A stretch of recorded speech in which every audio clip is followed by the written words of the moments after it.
For some Christians, the end is May 21st, 2011. According to their biblical calculations, that's when a massive earthquake will send the world into turmoil, leading to its ultimate demise on October 21st.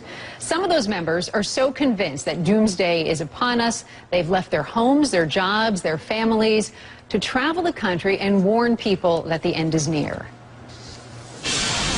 We traveled to as many states as possible to proclaim the fact that May 21st, 2011 is the day of the Lord's return. When we caravan, we see people that give us the thumb.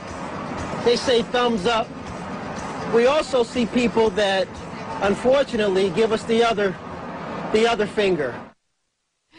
Jessica Ravitz is a writer-producer with CNN.com. She actually traveled with the group on a leg of their journey, and she's here to tell us all about it. So why May 21st? Why is that date so significant? Well, they say the Bible teaches us that. The guy who really came up with this date is someone who's been studying the Bible for 50 years, and he's been crunching his biblical numbers, and he has determined that that is the day that those who are saved will be raptured to heaven, and the rest of us will experience doom and gloom for 5 months until the world actually ends on October 21st. That sounds lovely. The group is warning people. They're also passing out flyers. What are they telling people on their road trip, and what's been the reaction to them? Well, they're out warning people to prepare for the end, but the irony is you really can't do much because they also believe that God has predetermined who will be saved.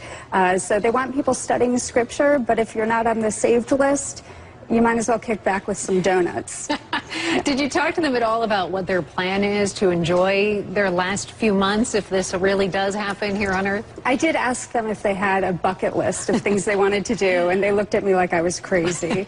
They're doing what they need to be doing in their minds. They will be passing out flyers until the end. And they won't even entertain what will happen if they wake up on May 22nd and they're still here. I can't imagine what their families must think, because some of these people have left their families and their homes and everything they know. I know. And a lot of them seem to have strained relationships with their families for obvious reasons, but some people still feel supported and loved, and you know, they're praying for their families that they'll come around and see the truth as well. So we gave this whole list just a moment ago of all the doomsdays that have come and gone. Do they talk about that, or what makes them so sure that theirs is going to be the one? Well, the date that they do talk about a bit is the Mayan date of December 21st, 2012. In a way, that's their competition right now. And they are completely dismissive of that. I mean, the Mayans aren't here anymore, and they believe in the Bible only. So when May 21st comes and goes and we're all still here, what do you think they'll say? Well, based on my interviews with this scholar, Lorenzo Di Tommaso, he talked about, he's been studying apocalyptic worldviews for 12 years, and he says, you know, they'll always come back and say, you know, oh, there was an interpretation flaw in the Bible, you know, they have to study a little further. Set another date. Yeah, they'll reset the clock. Exactly. Jessica, that's very interesting. I'm sure it was a very interesting road trip for you, or at least that leg of it. I'm sure it's very, very interesting group. All right, Jessica, thank you.